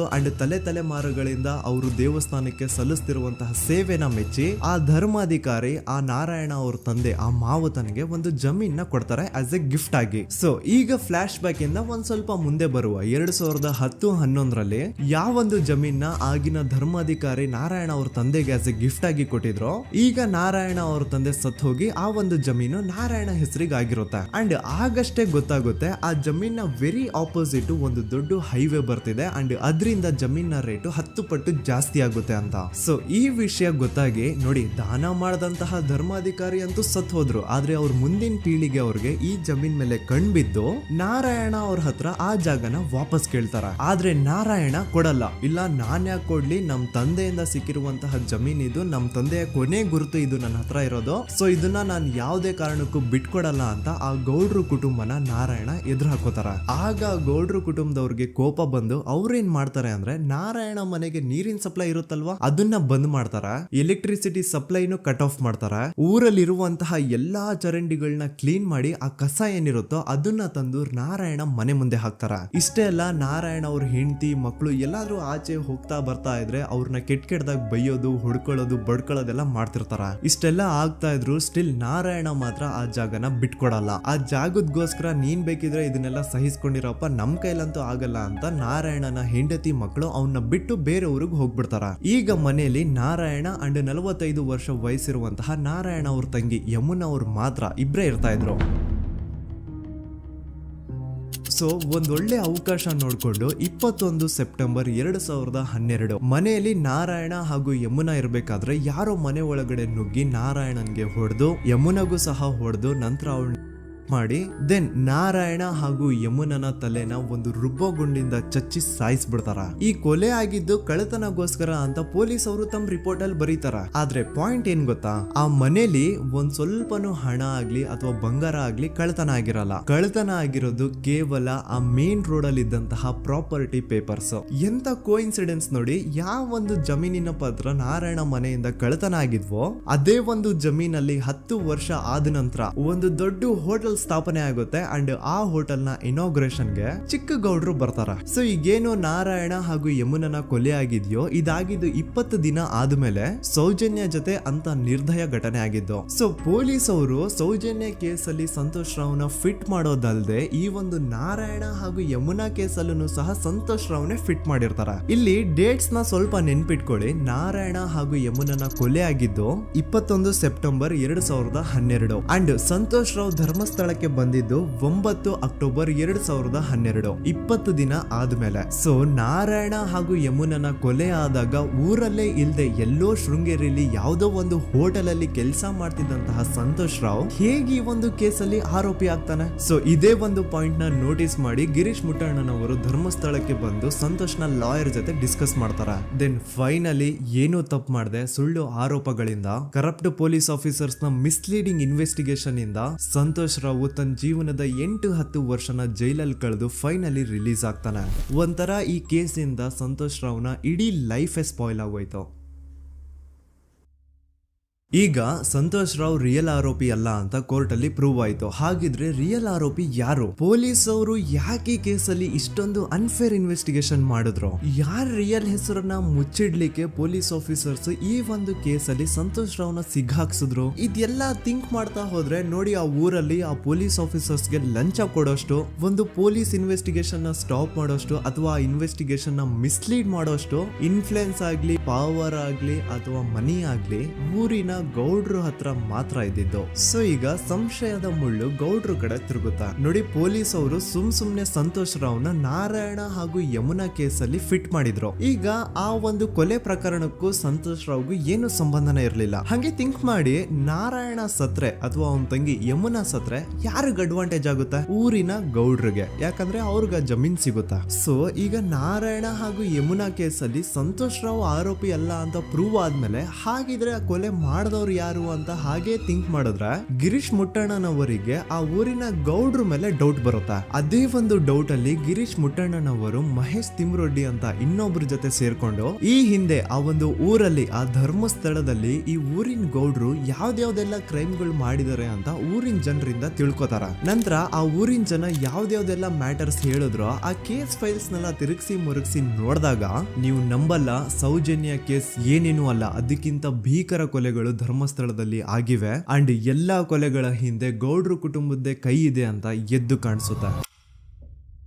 1977 ವೇದಾವಲ್ಲಿ ಕೇಸ್. ಅಂಡ್ ಈ ಒಂದು ಪ್ರೈವೇಟ್ ಸ್ಕೂಲು ಬೇರೆ ಯಾರ್ದು ಅಲ್ಲ, ಆ ಗೌಡ್ರು ಕುಟುಂಬದ. ಈ ಸ್ಕೂಲ್ ಅಲ್ಲಿ 1977 ಅಲ್ಲಿ ವೇದಾವಲ್ಲಿ ಅಂತ ಒಬ್ರು ಟೀಚರ್ ವರ್ಕ್ ಮಾಡ್ತಿರ್ತಾರ. ವೇದಾವಲ್ಲಿ ಆ ಟೀಚರ್ ಜಾಬ್ ಗೆ ತುಂಬಾನೇ ಓವರ್ ಕ್ವಾಲಿಫೈಡ್. ಅವರ ಕ್ವಾಲಿಫಿಕೇಶನ್ಸ್ ನ ಗಮನದಲ್ಲಿ ಇಟ್ಕೊಂಡ್ರೆ ಅವ್ರಿಗೆ HM ಅಥವಾ ಪ್ರಿನ್ಸಿಪಲ್ ನ ಪೋಸ್ಟ್ ಸಿಗ್ಬೇಕು. ಆದ್ರೂ ಸಹ ವೇದಾವಲ್ಲಿ ಆಸ್ ಎ ಟೀಚರ್ ಆಗಿನೇ ಕೆಲಸ ಮಾಡ್ಕೊಂಡು ಹೋಗ್ತಿರ್ತಾರ. ಒಮ್ಮೆ ಏನಾಗುತ್ತೆ, ಸ್ಕೂಲ್ ಅಲ್ಲಿ ಪ್ರಿನ್ಸಿಪಲ್ ನ ಪೋಸ್ಟ್ ಖಾಲಿ ಆಗುತ್ತೆ ಅಂಡ್ ಆ ಒಂದು ಪೋಸ್ಟ್ ಗೆ ಎಲ್ರು ಏನ್ ಅನ್ಕೊಳ್ತಾರೆ, ವೇದಾವಲ್ಲಿನೇ ಸೆಲೆಕ್ಟ್ ಮಾಡೋದು ಅಂತ. ಆದ್ರೆ ವೇದಾವಲ್ಲಿಯ ಕ್ಯಾಸ್ಟ್ ಬೇರೆ ಇದೆ ಅನ್ನೋ ಒಂದೇ ಒಂದು ಕಾರಣಕ್ಕೆ ಆ ಪ್ರಿನ್ಸಿಪಲ್ ನ ಪೋಸ್ಟ್ ವೇದಾವಲ್ಲಿಗೆ ಸಿಗದೆ ಬೇರೆ ಯಾರನ್ನೋ ತಂದು ಕೂರಿಸ್ಬಿಟ್ಟಿರ್ತಾರ. ಇದರಿಂದ ಟೀಚರ್ ವೇದಾವಲ್ಲಿಗೆ ತುಂಬಾ ಕೋಪ ಬಂದು ಅವ್ರ ಸ್ಕೂಲ್ ಮುಂದೆ ಪ್ರೊಟೆಸ್ಟ್ ಮಾಡೋದ್ ಸ್ಟಾರ್ಟ್ ಮಾಡ್ತಾರ. ಅಂಡ್ ಈ ವಿಷಯ ಸ್ಕೂಲ್ ನ ಓನರ್ಸ್ ಗೆ ಇಷ್ಟ ಆಗಲ್ಲ. ಸೊ ಅವರು ಆ ಕೋಪನ ಹಾಗೆ ಮನ್ಸಲ್ಲಿ ಇಟ್ಕೊಂಡಿರ್ತಾರೆ. ಒಮ್ಮೆ ಏನಾಗುತ್ತೆ, ಸ್ಕೂಲ್ ರಜೆ ಇರುತ್ತೆ, ವೇದಾವಲ್ಲಿ ಮನೇಲಿ ಇರ್ತಾರ ಅಂಡ್ ಅವ್ರ ಹಸ್ಬೆಂಡ್ ಡಾಕ್ಟರ್ ಅರಳೆ ಅವ್ರಿಗೆ ಯಾವ್ದೋ ಬೇರೆ ಊರಲ್ಲಿ ಒಂದು ಕಾಲೇಜ್ ಅಲ್ಲಿ ಸೆಮಿನಾರ್ ಏನೋ ಇರುತ್ತೆ. ಸೊ ಅವರು ಅಲ್ಲಿಗೆ ಹೋಗಿರ್ತಾರೆ. ಈಗ ಮನೇಲಿ ಇರೋದು ವೇದಾವಲ್ಲಿ ಒಂದೇ. ಇದೇ ಒಂದು ಅವಕಾಶನ ನೋಡ್ಕೊಂಡು ಯಾರೋ ವೇದಾವಲ್ಲಿ ಅವ್ರ ಮನೆಗೆ ನುಗ್ಗಿ ವೇದಾವಲ್ಲಿಗೆ ಹೊಡೆದು ನಂತರ ಅವ್ರನ್ನ ಜೀವಂತವಾಗಿ ಸುಟ್ಬಿಡ್ತಾರ. ಸ್ವಲ್ಪ ಹೊತ್ತು ನಂತರ ರಾತ್ರಿ ಆಗ್ತಿದ್ದಂಗೆ ಡಾಕ್ಟರ್ ಅರಳೆ ಅವರು ಮನೆಗೆ ವಾಪಸ್ ಬರ್ತಾರೆ ಅಂಡ್ ಮನೆ ಒಳಗಡೆ ಬಂದ್ ನೋಡಿದ್ರೆ ವೇದಾವಲ್ಲಿ ಅವರು ಸತ್ ಹೋಗಿ ಅವರ ಬಾಡಿ ಸುಟ್ ಹೋಗಿ ನೆಲದ ಮೇಲೆ ಬಿದ್ದಿದೆ. ಹೆಂಡತಿನ ಕಳ್ಕೊಂಡಿರುವಂತಹ ದುಃಖನ ಸೈಡ್ಗೆ ಇಟ್ಟು ಡಾಕ್ಟರ್ ಅರಳೆ ಅವರು ಮೊದ್ಲು ಪೊಲೀಸ್ ಸ್ಟೇಷನ್ಗೆ ಹೋಗ್ಬಿಟ್ಟು ನಮ್ ಮನೆಗೆ ನಾನ್ ಇಲ್ದೇ ಇರುವಂತಹ ಸಮಯನ ನೋಡ್ಕೊಂಡು ಯಾರೋ ಮನೆ ಒಳಗಡೆ ನುಗ್ಗಿ ನನ್ನ ಹೆಂಡತಿನ ಹೊಡೆದು ನಂತರ ಅವಳನ್ನ ತುಂಬಾ ಭೀಕರವಾಗಿ ಸಾಯಿಸಿದರೆ ಅಂತ ಪೊಲೀಸ್ ಅವ್ರಿಗೆ ರಿಪೋರ್ಟ್ ಕೊಡಕ್ ಹೋದ್ರೆ ಅಲ್ಲಿ ಪೊಲೀಸ್ ಅವರು ಉಲ್ಟಾ ಡಾಕ್ಟರ್ ಅರಳೆ ಮೇಲೆನೆ FIR ಬರ್ದು ನೀನೇ ನಿನ್ ಹೆಂಡತಿನ ಸಾಯಿಸಿದ್ಯಾ, ನಾಟಕ ಮಾಡಬೇಡ ಅಂತ ಅವ್ರನ್ನೇ ಅರೆಸ್ಟ್ ಮಾಡ್ಬಿಡ್ತಾರ. ನಂತರ 2-3 ವರ್ಷ ಜೈಲಲ್ಲೇ ಇದ್ದು ಡಾಕ್ಟರ್ ಅರಳೆ ಅವರು ತಮ್ಮ ಫ್ರೆಂಡ್ಸ್ ಅಂಡ್ ಫ್ಯಾಮಿಲಿ ಮೂಲಕ ಎವಿಡೆನ್ಸ್ ನೆಲ್ಲ ಕಲೆಕ್ಟ್ ಮಾಡಿಸಿ ತಾನ ಕೊಲೆನ ಮಾಡಿಲ್ಲ, ತನ್ನ ಹೆಂಡತಿನ ಸಾಯಿಸಿಲ್ಲ ಅಂತ ಕೋರ್ಟ್ ಅಲ್ಲಿ ಪ್ರೂವ್ ಮಾಡ್ಕೊಂಡು ಜೈಲಿಂದ ರಿಲೀಸ್ ಆಗ್ತಾರ. ಸೊ ಈಗ ಡಾಕ್ಟರ್ ಅರಳೆ ಅವರು ಈ ಒಂದು ಕ್ರೈಮ್ ನ ಮಾಡಿಲ್ಲ ಅಂತಂದ್ರೆ ವೇದಾವಲ್ಲಿನ ಅಷ್ಟು ಭೀಕರವಾಗಿ ಸಾಯಿಸಿದವ್ರು ಯಾರು, ಈ ವಿಷಯ ಇವತ್ತಿನವರೆಗೂ ಗೊತ್ತಾಗಿಲ್ಲ. 1986 ಅಲ್ಲಿ ನಡೆದಂತಹ ಪದ್ಮಲತಾ ಕೇಸ್. ಪದ್ಮಲತಾ ಅವ್ರ ತಂದೆ ಕಮ್ಯುನಿಸ್ಟ್ ಪಾರ್ಟಿನ ಲೀಡರ್ ಇರ್ತಾರೆ. ಅವ್ರ ರಿಯಲ್ ನೇಮ್ ಏನು ಅಂತ ನಮಗ್ ಗೊತ್ತಾಗಿಲ್ಲ, ಬಟ್ ಈ ವಿಡಿಯೋದಲ್ಲಿ ಅವ್ರ ಹೆಸರು ಲಕ್ಷ್ಮಣ್ ಅಂತ ಅನ್ಕೊಳ್ಳಿ. ಸೊ ಕಮ್ಯುನಿಸ್ಟ್ ಪಾರ್ಟಿನ ಲೀಡರ್ ಇರುವಂತಹ ಲಕ್ಷ್ಮಣ್ ಅವ್ರಿಗೆ ಊರಲ್ಲಿ ತುಂಬಾನೇ ಸಪೋರ್ಟ್ ಇರುತ್ತೆ, ಊರಿನ ಜನರ ಫೇವ್ರೇಟ್ ಇರ್ತಾರೆ ಇವರು. ಅಂಡ್ ಅದೇ ವರ್ಷ ಅಂದ್ರೆ 1986 ಅಲ್ಲಿ ಪಂಚಾಯತ್ ಎಲೆಕ್ಷನ್ ಬೇರೆ ಇರುತ್ತೆ ಅಂಡ್ ಎಲ್ರಿಗೂ ಗೊತ್ತಿತ್ತು ಲಕ್ಷ್ಮಣೆ ಗೆಲ್ಲೋದು ಅಂತ. ಆ ಪಂಚಾಯತ್ ಎಲೆಕ್ಷನ್ ಅಲ್ಲಿ ಲಕ್ಷ್ಮಣ್ ಆಪೋಸಿಟ್ ಗೌಡ್ರಿಗೆ ತುಂಬಾ ಬೇಕಾಗಿರೋರು ಒಬ್ರು ನಿಂತಿರ್ತಾರ ಅಂಡ್ ಅವ್ರಿಗೂ ಗೊತ್ತಿತ್ತು ಎಲೆಕ್ಷನ್ ಏನಾದ್ರು ಆದ್ರೆ ಲಕ್ಷ್ಮಣ ಎಲೆಕ್ಷನ್ ಅಲ್ಲಿ ಗೆಲ್ಲೋದು ಅಂತ. ಸೊ ಎಲ್ಲಿ ಸೋತೋಗ್ಬಿಡ್ತೀವೋ ಅನ್ನೋ ಭಯಕ್ಕೆ ಆ ಗೌಡ್ರು ಕಡೆ ಅವ್ರು ಏನ್ ಮಾಡ್ತಾರೆ, ಲಕ್ಷ್ಮಣ್ನ ಅಪ್ರೋಚ್ ಮಾಡಿ ಮುಚ್ಕೊಂಡು ಈ ಪಂಚಾಯತ್ ಎಲೆಕ್ಷನ್ ಅಲ್ಲಿ ನಿನ್ ನಾಮಿನೇಷನ್ ನ ಕ್ಯಾನ್ಸಲ್ ಮಾಡು ಅಂತ ವಾರ್ನಿಂಗ್ ಕೊಡ್ತಾರ. ಆದ್ರೆ ಲಕ್ಷ್ಮಣ್ ಅವರು ಅಂಜದೆ ನೀವ್ ಏನ್ ಮಾಡ್ತಿರೋ ಮಾಡ್ಕೊಳ್ರಿ, ಆದ್ರೆ ನಾನ್ ಮಾತ್ರ ನಾಮಿನೇಷನ್ ನ ಕ್ಯಾನ್ಸಲ್ ಮಾಡಲ್ಲ ಅಂತ ಆ ಗೌಡ್ರು ಕುಟುಂಬನ ಎದುರು ಹಾಕೋತಾರ. ದೆನ್ ಎಂತ ಕೋಇನ್ಸಿಡೆನ್ಸ್ ನೋಡಿ, ನೆಕ್ಸ್ಟ್ ಡೇನೆ ಲಕ್ಷ್ಮಣ್ ಅವ್ರ ಮಗಳು ಪದ್ಮಲತಾ ಕಿಡ್ನಾಪ್ ಆಗ್ತಾಳ. ಸುಮಾರು 56 ದಿನ ಅವಳನ್ನ ಯಾರೋ ಕಿಡ್ನಾಪ್ ಮಾಡ್ತಾರೆ ಅಂಡ್ ಆ 56 ದಿನ ಡೈಲಿ ಅವಳನ್ನ ಶೋಷಣೆ ಕೂಡ ಮಾಡ್ತಾರ.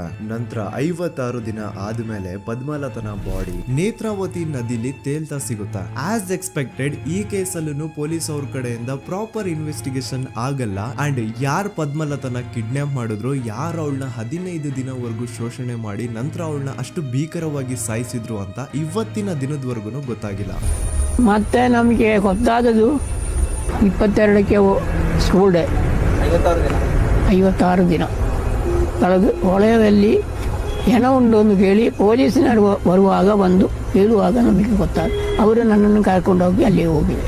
ಇನ್ನೊಂದು ಲಾಸ್ಟ್ ಕೇಸ್ ಇದೆ, ಇದು ಅರ್ಲಿ 2000 ಅಲ್ಲಿ ನಡೆದಿರೋದು. ಇವ್ರದ್ದು ಅಷ್ಟಾಗಿ ಡೀಟೇಲ್ಸ್ ನಾನು ಹೇಳಲ್ಲ, ಜಸ್ಟ್ ಮೇಲ್ ಹೇಳ್ತೀನಿ. 2000 ಇಸ್ವಿಯಲ್ಲಿ ಧರ್ಮಸ್ಥಳದಲ್ಲಿ 2 ಫಿನಾನ್ಸ್ ಬ್ಯಾಂಕ್ ಇರ್ತಾವೆ. ಒಂದು ಅಗೇನ್ ರಿಯಲ್ ನೇಮ್ ತಗೊಳ್ಳೋದು ಬೇಡ, ಲೈಕ್ ಜಸ್ಟ್ ಸಹಕಾರ ಗ್ರಾಮೀಣ ಬ್ಯಾಂಕ್ ಅನ್ಕೊಳ್ಳಿ. ಅಂಡ್ ಇನ್ನೊಂದು ಬಂದ್ಬಿಟ್ಟು ಫೈನಾನ್ಸ್ ಪ್ರೈವೇಟ್ ಲಿಮಿಟೆಡ್ ಬಂದು ಗೌಡ್ರು ಕುಟುಂಬ ಅವ್ರಿಗೆ ಸೇರಿದ್ದು. ಆ ಕಡೆ ಇವ್ರ ಆಪೋಸಿಟ್ ಏನದು ಗ್ರಾಮೀಣ ಬ್ಯಾಂಕ್ ಇತ್ತು, ಅದರಲ್ಲಿ ಒಬ್ಬ ಮ್ಯಾನೇಜರು ಬಡವ್ರಿಗೆ ಸಹಾಯ ಆಗ್ಲಿ ರೈತರಿಗೆ ಸಹಾಯ ಆಗ್ಲಿ ಅಂತ ತುಂಬಾ ಕಡಿಮೆ ಬಡ್ಡಿಗೆ ಲೋನ್ ಕೊಡ್ತಿರ್ತಾನೆ. ಇದ್ರಿಂದಾಗಿ ಧರ್ಮಸ್ಥಳದಲ್ಲಿ ಆಲ್ಮೋಸ್ಟ್ ಎಲ್ಲಾ ಕಸ್ಟಮರ್ಸ್ ಆ ಗ್ರಾಮೀಣ ಬ್ಯಾಂಕ್ ಕಡೆಗೆ ಹೋಗ್ತಿರ್ತಾರೆ, ಪ್ರೈವೇಟ್ ಲಿಮಿಟೆಡ್ ಕಡೆಗೆ ಯಾರು ಬರ್ತಿರಲ್ಲ. ಇದ್ರಿಂದ ಗೌಡ್ರಿಗೆ ಲಾಸ್ ಆಗ್ತಿರುತ್ತಾ. ಸೊ ಅವ್ರೇನ್ ಮಾಡ್ತಾರೆ, ಆ ಗ್ರಾಮೀಣ ಬ್ಯಾಂಕ್ ನ ಮ್ಯಾನೇಜರ್ ಏನಿದ್ನೋ ಅವನ್ಗೆ ಒಂದು ಸ್ವೀಟ್ ವಾರ್ನಿಂಗ್ ಕೊಡ್ತಾರ, ಮುಚ್ಕೊಂಡು ಇನ್ಮೇಲೆ ಇಂದ ನಿನ್ ಲೋನ್ಸ್ ಕೊಡೋದನ್ನ ನಿಲ್ಸ್ಬಿಡು. ಇನ್ ಕೇಸ್ ಲೋನ್ ಕೊಟ್ರು ನಾವ್ ಯಾವ ಇಂಟ್ರೆಸ್ಟ್ ರೇಟ್ ಗೆ ಲೋನ್ ನ ಕೊಡ್ತಾ ಇದೀವೋ ಅದೇ ರೇಟ್ ಗೆ ನೀನು ಕೊಡುವ ಅಂತ ಫೋರ್ಸ್ ಮಾಡ್ತಾರ.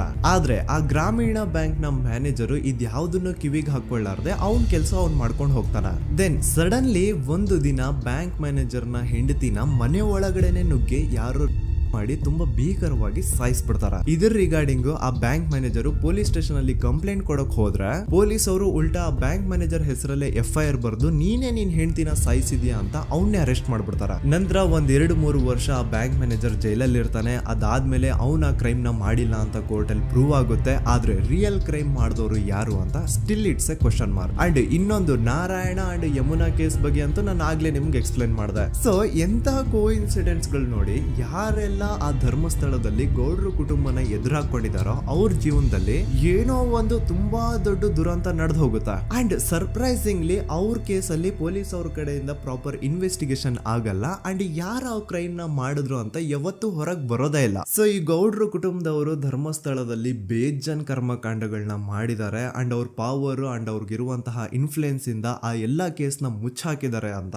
ಮಹೇಶ್ ಹಾಗೂ ಗಿರೀಶ್ ಮುಟ್ಟಣ್ಣನವರ ಹೇಳಿಕೆ ಆಗಿದೆ. ಸೊ ಗೌಡ್ರು ಫ್ಯಾಮಿಲಿನ ಟ್ರ್ಯಾಕ್ ರೆಕಾರ್ಡ್ ನೋಡಿದ್ರೆ ಧರ್ಮಸ್ಥಳದಲ್ಲಿ ಒಂದು ಹುಡುಗಿನ ರೇಪ್ ಅಂಡ್ ಮರ್ಡರ್ ಮಾಡಿ ದೆನ್ ಪೊಲೀಸ್ ಅವ್ರಿಗೆ ಲಂಚ ಕೊಟ್ಟು ಇನ್ವೆಸ್ಟಿಗೇಷನ್ ನ ಮಿಸ್ಲೀಡ್ ಮಾಡುವಷ್ಟು ಪವರ್ ಇನ್ಫ್ಲೂಯೆನ್ಸ್ ಈ ಗೌಡ್ರು ಕುಟುಂಬಕ್ಕೆ ಮಾತ್ರ ಇರೋದು. ಈಗ ಸಂತೋಷ್ ರಾವ್ ಅಂತೂ ಸೌಜನ್ಯ ಕೇಸಲ್ಲಿ ಆರೋಪಿ ಅಲ್ಲ ಅಂತ ಪ್ರೂವ್ ಆಯ್ತು. ಹಾಗಿದ್ರೆ ರಿಯಲ್ ಆರೋಪಿ ಯಾರು? ನೆನಪು ಮಾಡ್ಕೊಳ್ಳಿ, 11 ಅಕ್ಟೋಬರ್ 2012 ಸಂಜೆ 5 ಗಂಟೆ ಹಾಗೆ ಬಾಹುಬಲಿ ಬೆಟ್ಟದಲ್ಲಿ ಸಂತೋಷ್ ರಾವ್ ತನ್ನ ಪಾಡಿಗೆ ತಾನು ಸೀನರೀಸ್ ನ ಎಂಜಾಯ್ ಮಾಡ್ಕೊಂಡು ಸುಮ್ಮನೆ ಕೂತಿರ್ಬೇಕಾದ್ರೆ ಅವನ ಹತ್ರ 5 ಜನ ಕಿಡಿಗೇಡಿಗಳು ಬಂದು ಜಗಳ ತೆಗಿತಾರ. ಆ 5 ಜನ ಕಿಡಿಗೇಡಿಗಳು ಯಾರು ಅಂತ ನಾನು ಇಲ್ಲಿವರೆಗೂ ನಿಮ್ಗೆ ಹೇಳಿಲ್ಲ. ಸೊ ಅವರು ಬೇರೆ ಯಾರು ಅಲ್ಲ, ಚಿಕ್ಕ ಗೌಡ್ರು ಮಗ ನಿಶಾಂತ್ ಜೈನ್ ನ ವೆರಿ ಕ್ಲೋಸ್ ಫ್ರೆಂಡ್ಸ್. ಅವ್ರು ದಣಿ ಮಾಡಿರುವಂತಹ ಕ್ರೈಮ್ ಅಲ್ಲಿ ಬೇರೆ ಯಾರನ್ನಾದ್ರೂ ಸಿಗಿಸ್ಬೇಕಲ್ಲ ಅಂತ ಇವ್ರು ಬಕ್ರ ಹುಡುಕ್ತಾ ಇರ್ಬೇಕಾದ್ರೆ ಆಗ ಇವ್ರಿಗೆ ಸಿಗೋದೆ ಸಂತೋಷ್ ರಾವ್. ಅಗೇನ್ ಇನ್ನೊಂದು ಎಂತ ಕೋಇನ್ಸಿಡೆನ್ಸ್ ನೋಡಿ, ಸಂತೋಷ್ ರಾವ್ ಸೌಜನ್ಯ ಕೇಸಲ್ಲಿ ಅರೆಸ್ಟ್ ಆದ ನಂತರ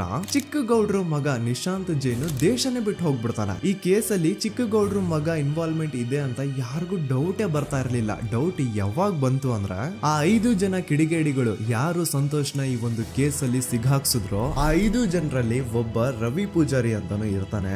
ಅವನ್ಗೆ ತಾನು ತಪ್ಪು ಮಾಡಿದೀನಿ ಅಂತ ಗಿಲ್ಟ್ ಕಾಡುತ್ತೋ ಅಥವಾ ಬೇರೆ ಏನೋ ಗೊತ್ತಿಲ್ಲ, ಆದ್ರೆ ಅವನೇ ಸ್ವತಃ ಪೊಲೀಸ್ ಅವ್ರ ಹತ್ರ ಹೋಗ್ಬಿಟ್ಟು ಸೌಜನ್ಯ ಕೇಸಲ್ಲಿ ನಿಜವಾದ ಆರೋಪಿ ಸಂತೋಷ್ ಅಲ್ಲ ಕಂಡ್ರು, ಅವನ್ನ ಸುಮ್ನೆ ಸಿಗಾಕ್ಸಿರೋದಷ್ಟೇ, ನಿಜವಾದ ಆರೋಪಿಗಳು ಚಿಕ್ಕ ಗೌಡ್ರು ಮಗ ನಿಶಾಂತ್ ಜೈನ್ ಅಂಡ್ ಅವನ್ ಫ್ರೆಂಡ್ಸ್ ಸೂರಜ್, ಕಿರಣ್ ಅಂಡ್ ಕಣ್ಮಣಿ ಅಂತ. ಈ ಎಲ್ಲಾ ವಿಷಯನ ರವಿ ಪೂಜಾರಿ ಪೊಲೀಸ್ ಅವ್ರಿಗೆ ತಿಳಿಸ್ತಾನೆ. ಅಗೇನ್ ಎಂತ ಒಂದು ಕೋಇನ್ಸಿಡೆನ್ಸ್ ನೋಡಿ, ಈ ವಿಷಯಗಳನ್ನ ಊರಿನ ಜನರು ಮುಂದೆ ಹೇಳಿದಂತಹ ರವಿ ಪೂಜಾರಿ ಆಕಸ್ಮಿಕವಾಗಿ ಸತ್ತು ಹೋಗ್ಬಿಡ್ತಾನೆ. ಇವನು ಹೇಳಿದ್ದು ನಿಜ ಅಂತ ಜನರಿಗೆ ಯಾವಾಗ ಕನ್ಫರ್ಮ್ ಆಗುತ್ತೆ ಅಂದ್ರೆ ಸೌಜನ್ಯಗೆ ತುಂಬಾ ಹತ್ರವಾದವ್ರು ಒಬ್ರು ಯಶೋಧ ಅನ್ನೋರು ಕೋರ್ಟ್ ಅಲ್ಲಿ ಬಂದ್ಬಿಟ್ಟು ಸೌಜನ್ಯ ಕೊಲೆ ಆಗಿದ್ದ ದಿನ ಆ ಒಂದು ಸ್ಪಾಟ್ ಅಲ್ಲಿ ನಾನು ಈ 3 ಜನರನ್ನ ನೋಡಿದ್ದೆ ಅಂತ ಸಾಕ್ಷಿ ಹೇಳ್ತಾರೆ. ಈಗ ಎಲ್ಲಾ ಡಾಟ್ಸ್ ನ ಕನೆಕ್ಟ್ ಮಾಡ್ತಾ ಹೋದ್ರೆ ಸೌಜನ್ಯ ಕೇಸ್ ಒಂದೇ ಅಲ್ಲ, ನಾರಾಯಣ ಹಾಗೂ ಯಮುನಾ ಕೇಸಲ್ಲೂ, ವೇದವಲ್ಲಿ ಕೇಸಲ್ಲೂ, ಆ ಬ್ಯಾಂಕ್ ಮ್ಯಾನೇಜರ್ ನ ಕೇಸಲ್ಲೂ ಹಾಗೂ ಪದ್ಮಲತಾ ಕೇಸಲ್ಲೂ ಸೀದಾ ಡೈರೆಕ್ಟ್ ಡೌಟ್ ಬರೋದೆ ಊರಿನ ಗೌಡ್ರ ಮೇಲೆ. I really want to appreciate Kudla rampage YouTube channel, third eye YouTube channel, Girish ಮುಟ್ಟಣ್ಣನವರು ಸರ್ ಹಾಗೂ ಮಹೇಶ್ ಅವರು ಅಂಡ್ ಆಲ್ ಅದರ್ಸ್. ಇವರ ಕಾನ್ಸ್ಟೆಂಟ್ ಎಫರ್ಟ್ಸ್ ಇಂದಾನೆ ಸತ್ಯ ಏನಂತ 1 by 1 ಹೊರಗೆ ಬರ್ತಿದೆ and they are trying their level best to catch real criminals. At present Soujanya case ಬಗ್ಗೆ ಅಪ್ಡೇಟ್ ಏನು ಅಂತಂದ್ರೆ ಹೈಕೋರ್ಟ್ ವರೆಗೂ ಈ ಒಂದು ಕೇಸ್ ಹೋಗಿದೆ ಅಂಡ್ ಈ ಕೇಸಲ್ಲಿ ಈಗ ಇನ್ನೊಮ್ಮೆ ಮತ್ತೆ ಫ್ರೆಶ್ ಆಗಿ ರೀಇನ್ವೆಸ್ಟಿಗೇಷನ್ ಸ್ಟಾರ್ಟ್ ಆಗಬೇಕು ಅಂತ ಹೋರಾಟ ನಡೀತಿದೆ. ಸದುತ ಪ್ರಜೆಗಳೇ, ಇದಾಗಿತ್ತು ಸೌಜನ್ಯ ಕೇಸ್ ಬಗ್ಗೆ ನಮ್ಮ ಒಂದು ಡೀಟೇಲ್ಡ್ ವಿಡಿಯೋ. ಈ ವಿಡಿಯೋದಲ್ಲಿ ನನ್ನಿಂದ ಎಲ್ಲಾದ್ರೂ ಏನಾದ್ರೂ ಚಿಕ್ಕ ಪುಟ್ಟ ಇನ್ಫಾರ್ಮೇಶನ್ ಮಿಸ್ ಆಗಿದ್ರೆ ಅಥವಾ ಮಿಸ್ಟೇಕ್ ಆಗಿದ್ರೆ ಅದನ್ನ ದಯವಿಟ್ಟು ಕಮೆಂಟ್ ಸೆಕ್ಷನ್ ಅಲ್ಲಿ ಹೈಲೈಟ್ ಮಾಡಿ. ಈ ವಿಡಿಯೋ ಯಾವಾಗ ಯೂಟ್ಯೂಬ್ ಇಂದ ಡಿಲೀಟ್ ಆಗುತ್ತೋ ನನ್ಗಂತೂ ಗೊತ್ತಿಲ್ಲ. ಸೊ ಪ್ಲೀಸ್ ಆದಷ್ಟು ಬೇಗ ಇದನ್ನ ಎಲ್ಲಾ ಕಡೆ ಶೇರ್ ಮಾಡಿ. ಓಕೆ ಪ್ರಜೆಗಳೇ, ಇವತ್ತಿಗಿಷ್ಟು ಸಾಕು ಅನ್ಕೊಳ್ತೀನಿ. ನಾನು ನಿಮ್ಮ ದೂತ ಸಮೀರ್ MD. ಮತ್ತೆ ಸಿಗ್ತೀನಿ ನೆಕ್ಸ್ಟ್ ವಿಡಿಯೋದಲ್ಲಿ.